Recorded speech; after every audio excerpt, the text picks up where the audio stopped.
Bonjour, je vais vous parler aujourd'hui du Raspberry Pi 500 Plus.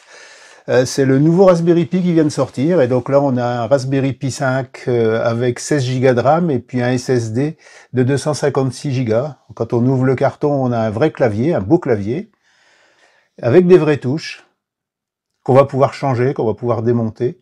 Vous voyez, on a des vraies touches mécaniques, et sous ces touches se cachent des LED, et chaque touche a sa LED, et chaque touche est pilotable séparément. Donc ça va permettre de faire des effets assez sympas, comme ici, ou alors de faire un clavier français, bleu, blanc, rouge. Voilà, je me suis un peu amusé. Et puis sinon, on peut faire des jeux comme le Flappy Bird ici. Alors moi, je sais pas très bien jouer, mais vous voyez le pion, enfin l'oiseau qui saute quand j'appuie sur la touche. Et il faut pas aller ni en haut ni en bas, et il faut éviter les points bleus qui arrivent. Donc je suis pas très bon à ces jeux-là, mais bon, on peut faire un jeu. Mais ça, c'est un premier exemple, mais on peut en faire d'autres. Là, il y a deux traits bleus qui passent. Hop, je me suis fait toucher. Donc là, l'imagination va pouvoir se mettre en route, et puis on va pouvoir créer des choses.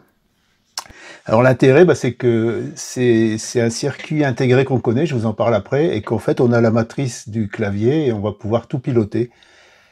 La mise en route est toute simple, on va appuyer sur cette touche, ça passe en vert, et après il y a un effet de lumière sur tout le clavier pour montrer que le système a démarré, voilà, que ça a démarré. Alors au démarrage, tout est prêt, c'est-à-dire que le SSD est déjà chargé avec un Raspberry Pi OS, donc quand vous mettez sous tension, là c'est un peu accéléré, hein. Quand vous mettez sous tension, ça démarre tout seul. Ça va faire la configuration, ça va vous demander de faire la configuration. Donc en France, clavier. Alors moi j'ai gardé le clavier américain parce que le modèle que j'ai reçu de la fondation, il est tout simplement en QWERTY.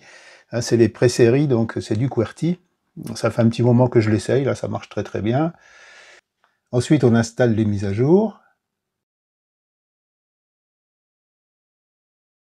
Et quand le système est prêt, on peut redémarrer le Raspberry Pi.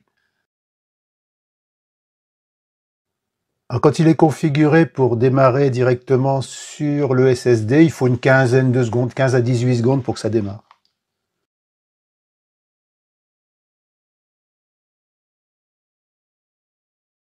Bon là j'augmente un peu la taille pour que ça soit plus lisible. Et je tape mes premières commandes, donc c'est juste pour vérifier qu'on liste bien les partitions sur le NVMe, qui fait bien 256 Go. Et puis on vérifie la mémoire également. Et on trouve bien les 16 Go de mémoire. À l'arrière, on va trouver les 3 prises USB. Il y en a une qui est utilisée par le clavier, donc il n'y en a plus que 3, donc 2 prises USB 3. On va trouver le slot pour la carte SD qu'on n'utilisera pas ici, la prise d'alimentation, les 2 sorties HDMI. Sous un cache, on a les GPIO, il suffit d'enlever le caoutchouc, on accède au GPIO, et puis la prise réseau, 1 gigabit.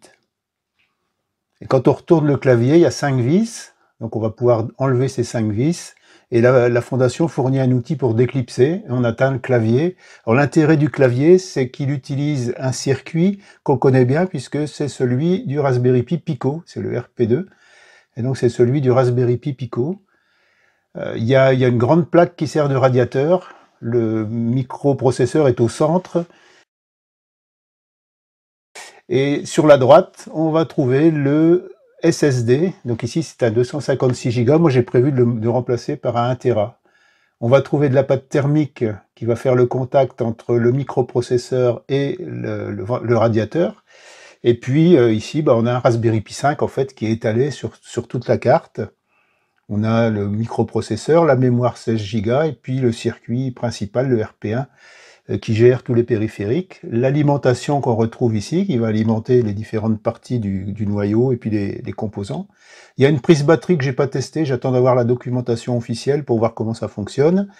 Et puis on a le circuit Wi-Fi Bluetooth avec l'antenne sur la droite, là le trapèze.